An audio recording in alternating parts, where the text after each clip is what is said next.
Good morning and welcome to This Morning on TVC News. I'm Ibrahim Shita, standing in for Yori Folari. And then there are so many issues going on in Nigeria, some of which is the president meeting with the governors, talking about the issue of minimum wage. We'll be looking at that in the course of the program. But at the beginning of this conversation we're having this morning is the September the 21st election in Edo State, the gubernatorial election that will be coming up in September the 21st. And I'll be speaking with one of the candidates, but in particular, particularly African Democratic Congress candidate, Engineer Osare Derek Zemoy. I hope I got the names correctly. You did, is that That's beautiful.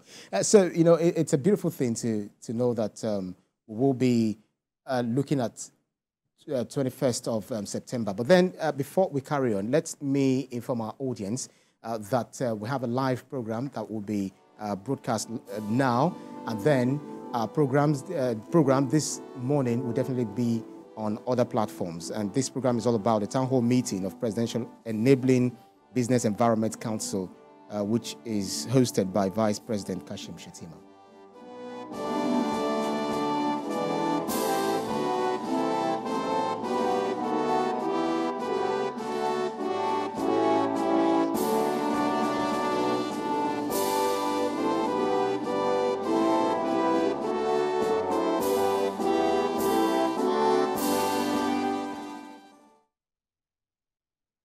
Right, so let's continue with our conversation. You can always get us, on other platforms, TVC News, YouTube, and also Sky in the UK, 524. So I was going to ask to begin by asking you, because some of our audience will be seeing you for the first time. A lot of people definitely would have seen you and met you, even in Edo State, particularly where you're running for governor. But I would like to know, why are you running for the toughest job in Edo State? Thank you, Ibrahim. Firstly, I want to say a big thank you for having me. It's a pleasure to be here.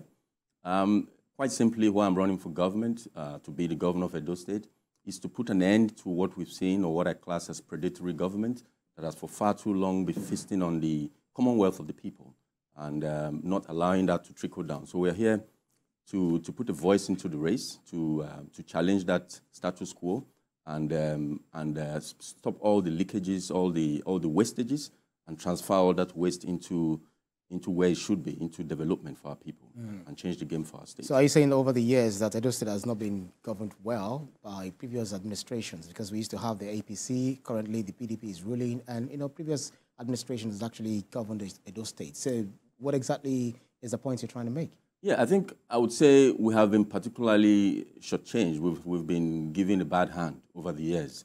I'm not saying they've not done some work, but we could do much, much better. We could be better. We are not seeing the best of Edo State. The last I checked, the real revolutionary progressive government that we've had in Edo State stopped at Professor Ambrose Ali in the 80s. And before that, we have General Samuel Obemudia, who revolutionized the state. If you take out the infrastructural and other developments those guys put in Edo State, the state will almost be like a village. So we've not really seen transformational leaders since then. Well, subsequent parties will definitely disagree with you. But then you have actually lived and worked in the United Kingdom for several years and acted in different capacities as, most importantly, as a director. How much of expertise would you say you've garnered that it's giving you that confidence that, yes, I can actually run the affairs of a state? The affairs of a state is not rocket science. It's about people management and it's about social coordination to achieve a goal. So it involves a lot of strategic thinking. And in my role, both in the UK, in Nigeria, I have had positions of strategic leadership. What do I mean by that? When you are running a state, it's not dissimilar to running a project. However, there are some sensitive issues about tensions around what I call different interest groups that you need to be sensitive to and you need to be smart about. But strategically, you just need to know which direction to go. So, for example, if you're in Kano, you want to come to Lagos, you first of all need to know how you go to Kano, and therefore which of the routes you need to take to get to Lagos. To do all of that, you need to have some experience, no doubt. But above all of that, you need to be prepared. You need to have a good knowledge of political economy. You need to understand business management, and you need to understand people leadership, how to lead people, how to mobilize resources to achieve a common goal. So, but then others will argue, they will disagree with you, saying that Someone who didn't stay back, for several years, who had left the shores of the country for another country, worked in another country, excelled in other countries. Why does he want to come home? He must have lost touch, with the things that are happening on the ground in Edo State. So, do you feel exactly the same way? No, negative. Even when I was abroad, I was always coming home. And just to point out, I have been in Nigeria since 2019 on my return. So I was leading a business in Lagos, and throughout that period, I was always traveling to Benin to see my folks and to just get a feel for the state. So I have my roots on the ground, I have my contacts, I have my friends. I know pretty much well what's going on in the state. So I'm not an outsider. I'm an Omoto, as they say in Benin, son of the soil. Interesting. So your party, African Democratic Congress, has been criticized for lacking a strong political structure in Edo State. So how do you plan to overcome this challenge and win the trust of voters? It's quite clear. I mean, people say political structure. What's political structure? We heard that during the last electioneering cycle. Maybe it's political structure of sharing money. That's not what we're about. We believe clearly in the message and the conviction to deliver. So our message is clear, and we're going to go around every nook and cranny in the state to deliver that message. In terms of the political structure that people talk about, ADC is very, very solid in Edo State. We have presence in every of the 192 wards, and I would dare say almost all of the those are polling units, but all the 192 wards we have presence, and not just presence, but leadership structure. So that's the first thing we need.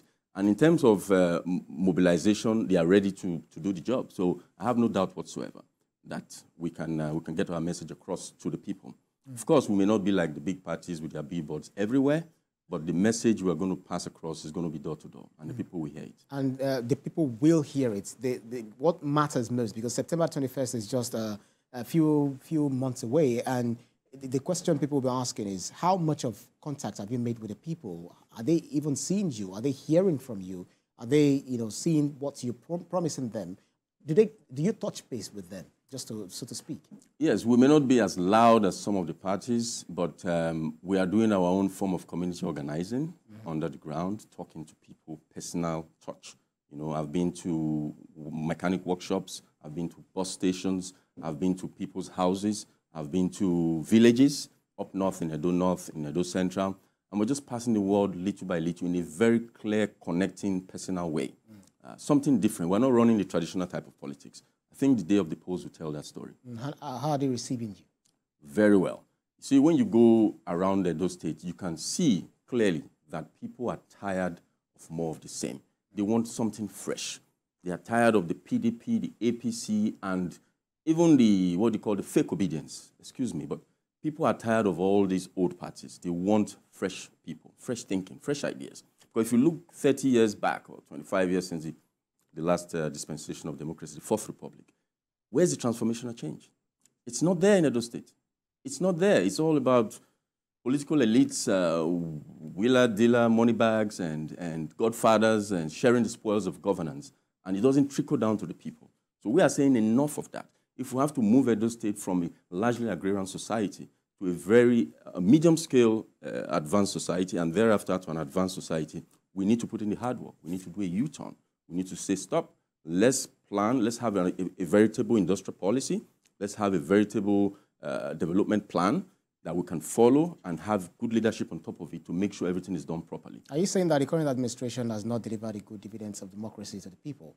Well, I said they can do well. They can do much better. Meaning that they've done, well, they have some, I would say, false starts. I would do things differently if I were in their shoes. So, for example, you can't take some things away from the present administration. This government has facilitated the Ostromok power plant, which has put some green shoots of hope in some pockets, oases of areas around the Benin City metropolis. But we can do 4 times that. For 8 years, no, we can do much more. So my message is, it's too slow. There's a fierce urgency of now. We can't go at this snail speed. Why? Because we're not competing against ourselves. We're not competing against the North or Ghana. We're competing against India and China. They are moving at light speed. So we need to step back and say, guys, what do we need to do here? Is this the pace we want to move? So, and we can do much more. I just know we can do much more. So doing much more in what way? Could you try to make us understand help us understand, some of the things that you're bringing on board. That, okay, if I get an opportunity to become the governor, these are the things, these are the planned programs and, actions that we are going to implement, in our own administration. Fine, thank you very much. So our plan hinges on three pillars. And there's a fourth one, which superintends over all of them. The first pillar is agriculture. The second pillar is industrialization.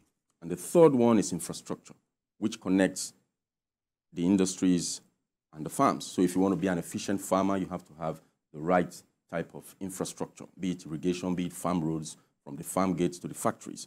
And then you have to have the right infrastructure to ensure your factories are efficient, be it power, be it fiber optics, data highway, and also to get the goods from the factory to the airports or to the seaports. So those are the three first pillars, but superintending over them, as I said, is the security situation, which without which we're joking. So you know what's going on in Nigeria today. It's a mess. There's security challenges, both at the national and the sub-national level. In Edo State today, in many other parts of Nigeria, you'll be scared to move from your secure place in the city to your village. Your fear of being kidnapped and being fed dry indomie for the next 3 weeks. So we would address that security problem head on. That's the most important priority for us. Why do we want to do that? Because if you pacify the state, if you open up the state to commerce and agricultural activities, people can go back to farm and stop this whole issue of food insecurity that we're facing right now. But also attract businesses. Like you see in Lagos, businesses have been moving from the Niger Delta and from other places into Lagos, which has significantly increased the IGR of Lagos State and has made it an oasis of peace. So we want to create another oasis of peace in the Niger Delta by addressing security. So broadly, those are my three main pillars. And, I can go into details, but those are my main three pillars. Oh, most definitely. We just have to, expatiate on some of these three main pillars that you mentioned. For instance, your campaign promises industrialization, which you mentioned, and economic development. But Edo State has actually, to be fair, struggled with high unemployment rate according to National Bureau of Statistics. So what specific industries do you plan to attract, and how will you create jobs for the youth? Okay, I'll come back to the specifics of the industries. But let me just say this. We as a country, specifically Edo State, we are largely an agrarian society. What do I mean? We are farmers, okay? So lots of people need to go back to the land because, I was hearing the news the other day, people now share yam and buy pieces of yam. That's unacceptable in today's Nigeria. I didn't get that. People share yam? Yeah, if you go to the market now, they cut a yam tuber, they cut it into pieces, 10 pieces. That is not a new practice because it's a planting season, so people buy the head. The farmers actually come to mop up the yam, they buy the head, and then they leave the rest for it to be sold. So not just the head. Not just the head. Now I'm talking about it being mainstream. Splitting the yam into tiny pieces, mainstream. It never used to be mainstream. Maybe some fringes, but now I'm talking of middle-class people buying pieces of yam. That's strange. But that's just one case. We all know. But you agree with me that you stayed several years in the UK. It won't be, that wasn't the first time you'll be seeing something like that in the UK as well. No. Let's be honest. There is hunger in the land. You cannot pussyfoot about it. Yeah, you can say there's suffering. Yes, there's serious hunger in the land. But piecing yam to sell yam. That's just an example. Yes, I agree. That's an example. But it's worse than that. I've got people that I pay salary. I talk to them. I understand the suffering. We cannot pussyfoot about it, no matter what. That's what's giving me more impetus, more energy to pursue this goal of mine. So let's not digress. Agriculture. What do we want to do about agriculture? First, we pacify the state and allow people to go back to the farm. Now, what we want to do is to go back to what I call intensive gardening. Okay, I have a farm and I do intensive gardening. What do we do with this intensive gardening? It's a 5-acre farm. Okay, so we split it into 10 allotments. Those 10 allotments, we plant corn, we plant tomatoes, and we move around. So we fix the first allotment, we till it, we treat it, we put all the things that the plant needs to thrive. And then we move to the next allotment the next week, and then the second one, and then the third one. So by the time we're finishing the 8th allotment, the corn we planted in the first allotment is ready. What we've done is we've put in borehole, we've put in drip irrigation, we've ensured that that land can produce food 365 days of the year. Not one day is missed. So what you find is that small 5-acre allotment can produce 4 to 5 times what you would normally produce in an ordinary farm. And I tell you, we make, from just the corn, between 600,000 to 500,000 naira every week. If you do the maths, you're talking about 2.5 million. If you farm it even more aggressively, you can make 3 million every month. Excuse me. What's the graduate doing on the streets if they can farm the land like that? So what we want to do in Edo State is to bring that model. I went into it to do a pilot, not just to talk about things, but to do. So that pilot has showed me a lot of things. Now we want to bring it into Edo State and commercialize it. So if you're a graduate, I will own a farm. In fact, some of my cabinet meetings will be happening in my farm. If you're a commissioner, own a farm. If you're a teacher, own a farm. If you are a headmaster, own a farm. So there's going to be a farm revolution and put an end to this nonsense about food scarcity. We have no business with food scarcity. It's simple. So this model that I'm talking about, we'll bring it into the state. The state will not hands off from agriculture. We would lead, okay? All this talk of free market and all that, no. I don't believe it's a fallacy. The free market, the government can hold the free market or the hand of the market at the elbow and direct it in a certain direction. And then allow the bottom to top entrepreneurial spirit and energy to thrive in that direction. Well, I believe in state guidance. It is one thing for you to have an idea or a vision for especially agriculture. It's another thing for people to key into it, because currently not everyone wants to go back to farming, because one, they would say insecurity is also ravaging, the farmers, and they're not able to go to their farmlands and all of that. So as the chief security officer of the state, talk about the incumbent governors, they're saying that they have little or nothing they can do to control the national police, and that's the reason why they're calling for state police. I'm not sure whether you're thinking, okay, if we have this laudable idea on the ground, how do we secure the lives and property of people, especially the farmers? Okay, I'll come to that question, but quickly, you asked a very important question. Why will people go back to the farm? That's right. Why would they not go? So there are issues why people might not want to go to farm. So we've looked at that, and we are ready to de-risk them. So number one, people don't have land access rights. Okay, even if they do, they are renting the land. So we're going to look at clever ways to create more tenure on those lands, 50, 30 years. So their lands can be collateralized and they can take a loan from a bank. And some of those loans, which take me to the next point, some of those loans will be government-backed. What do I mean by government-backed? So say Iromonsele, somewhere in the middle of Edo State, wants to take a loan, ₦1 million loan to do a farm, based on the model we've shown. We would go to Zenith Bank and give what I call a credit guarantee scheme. Of course, after vetting Iromonsele, that he's a genuine farmer. He's not the type that wants to go and start driving Lexus the next day. Okay, so we'll do that in conjunction with the banks. After he's been vetted, we would give a credit guarantee to Iromonsele and then remove all the bottlenecks for him to farm productively and efficiently. For example, there's a need for credit. We'll back that, make sure the bank afford him cheap credit, not the 26 or 33% now. The other point is we want Iromonsele to farm 365 days of the year. What does he need to do that? So there's drip irrigation, and there's extension services, there's support. Takes me to my point of Edo Agricultural Hub, which is a novel idea we're intending to bring. What we intend to do with that is we'll fund this agricultural hub with tractors, with silos, with extension services, all close to the agricultural clusters, okay? This will be a hub around agriculture. So if Iromonsele wants to farm, all he needs to do is call on that tractor. That tractor will come and prepare his land. And also, he will have the expertise to put drip irrigation in his small allotment, 1 or 2 acres, so that he can farm 365 days of the year and produce food. Because not just to produce for himself, we want Iromonsele to produce enough subsistence for himself, but to export. This is the key difference.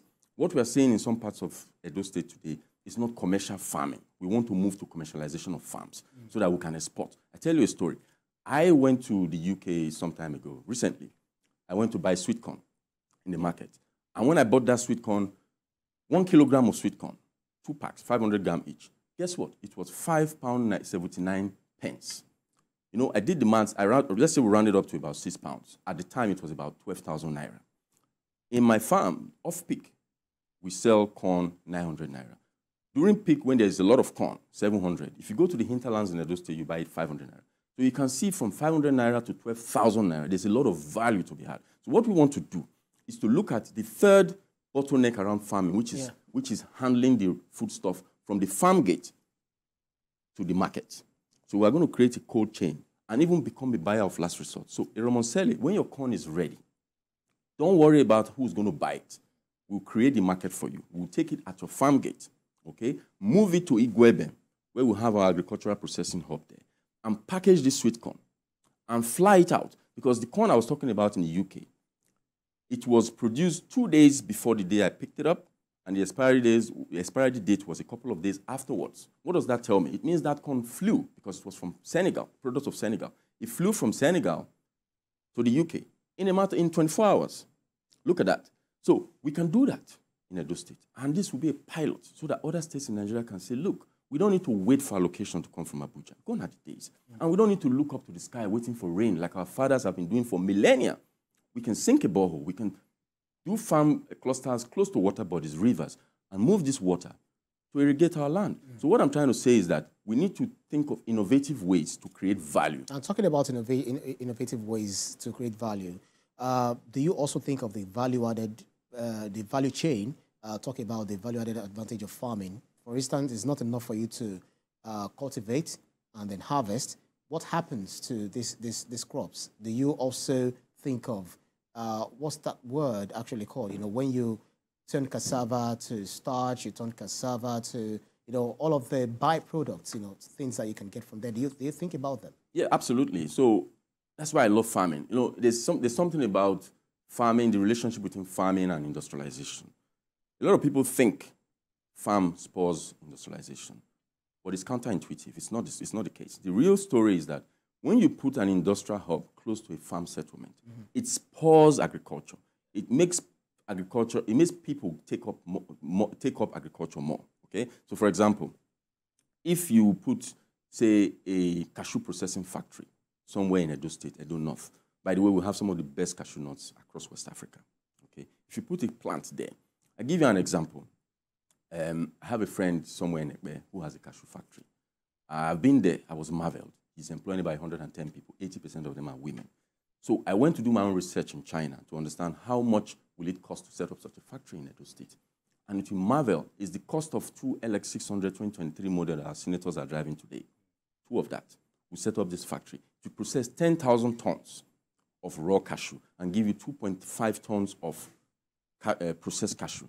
Now, not everyone knows the cost or the price of buying the vehicle that you mentioned. Yes, could you give us? Yeah, it's just shy of 200 million naira. Okay. Yeah. So because we have a very waste, you know, our country is full of wastes. We try to waste things, so we do waste things, not try to. But what I'm trying to say before you mentioned your point there is that this plant, if you put it close to a cashew nut cluster, it can process 10 tons of cashew a day and spit out 2.5 tons processed cashew. Now, the Vietnamese and the Indians go to the farm gate in Edo North and buy these cashew nuts 500,000 naira per ton. Okay? Do you know how much they sell it in Vietnam after they process it when they're shipping it to America? Anywhere between $10,000 to $12,000 per ton. $10,000 to $12,000 per ton. Quote me. Now, if we put these factories in the right places, okay, and create a market for all those farmers to supply their goods. Don't forget I talked about buyer of last resort. So they don't need to worry. You will find out that we begin to create value here in Edo State. Right. Add value to our products before we export. I'll just make this point, 2 seconds. We have a caller, actually. Okay. We have a caller, so just hold on, you continue. You know, if I could just land this point. Okay, quickly. Now, I'll do it quickly. So when you export that value, instead of $10,000, $12,000 creating jobs and money in Vietnam, you create those jobs in Edo State. And all those value comes in as forex, which will improve our balance of payment situation that we're seeing in Nigeria that is punishing us. And then you can now take part of that dollars to do more investment in infrastructure, in agriculture, and all the support services like healthcare and education. So we'll take the because I was going to ask about education, whether it's also part of your... Of course it is. We have George calling us from Ikeja. Please make your point.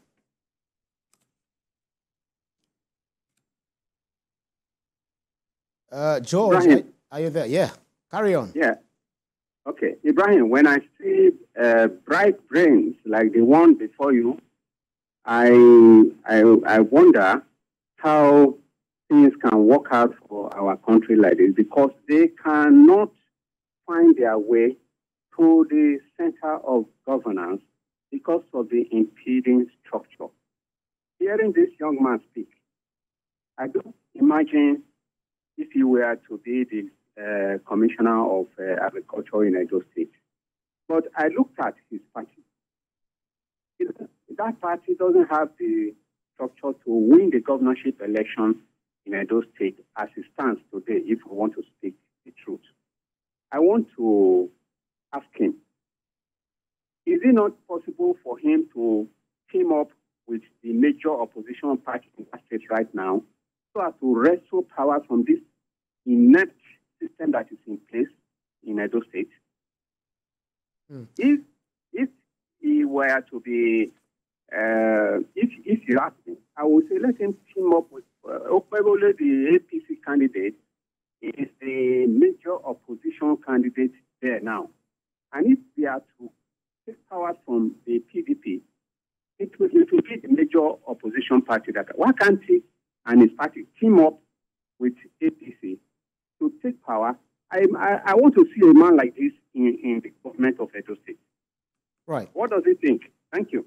Thank you very much, George from Ikeja. Well, this is one of our viewers who, is actually awed by some of the things that you've said, so far. And he's thinking, based on the question that I asked you a little earlier, that the ADC, how strong is it in Edo State? Does it have the structure to wrestle power from the incumbent? And he's saying, is there any possibility of you teaming up with any of the opposition parties, and then you realize your ambition? Yeah, first of all, I just want to say thank you to George from Ikeja. I appreciate the kind words. Very well taken. But to your question, we heard this during the OB time. People talk about structure and structure and structure. I believe strongly in the Edo people. They are very savvy voters, and they know they can read between the lines.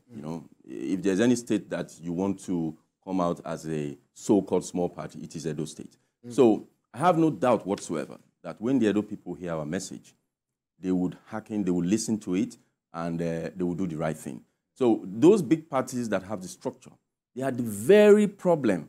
They are the reasons I'm in politics. They have failed us time and time again, and they continue to fail us.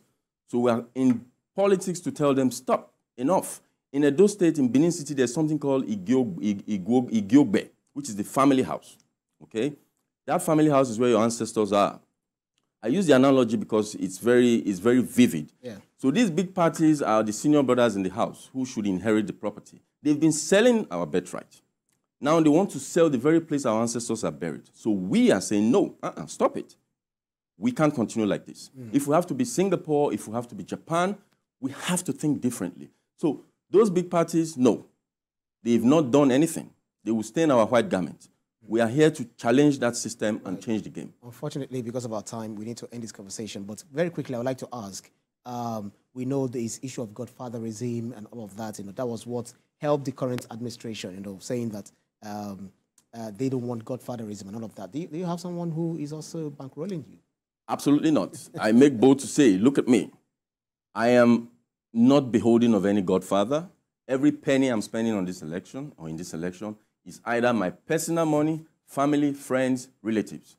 I have no business with godfather. In fact, the godfathers are the problem we have in Nigeria. They are just predators who feast on our commonwealth. It doesn't trickle down to the masses. They are political elites willing, just jobbers. So we don't want to associate with money bags and godfathers. Well, some other people disagree with you that godfatherism has actually helped them. No. It leads to crony capitalism and the plunder of our commonwealth. We can't continue like that. Because of our time, we'll have more time to talk about these, some other time. But for now, it's just actually, we'll have to move on to other topics, on the show. African Democratic Congress candidate, Engineer Osare Derek Izedomwe. I think I got that right. You did better. Thank you, Ibrahim. It's a pleasure to be here. Right, it's nice to talk to you. Thank you very much. Right.